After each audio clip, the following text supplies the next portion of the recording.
প্রিয় দর্শক আসসালামু আলাইকুম। তো দর্শক যাকে দেখতে পাচ্ছেন তার নাম হচ্ছে স্বপ্না। স্বপ্না থাকে নানির কাছে, নানি ছাড়া পৃথিবীতে স্বপ্নার আর কেউ নেই।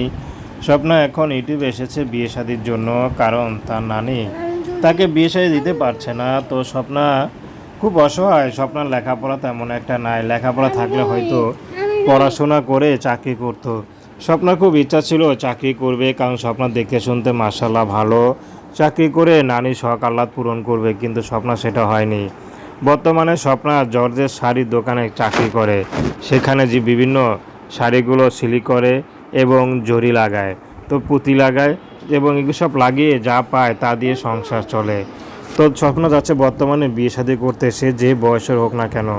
তার কষ্টের কথা শুনে যদি কারো মায়া হয়, সে যদি বুড়ো বিবাহিত হয়, স্বপ্নার কোনো সমস্যা নেই। তো দর্শক, এই ছিল স্বপ্নার জীবনের সংক্ষিপ্ত জীবন কাহিনী। তো প্রেম, ভালোবাসা, বিয়ে শাদী করা একান্ত আপনাদের ব্যক্তিগত ব্যাপার। আসসালামু আলাইকুম।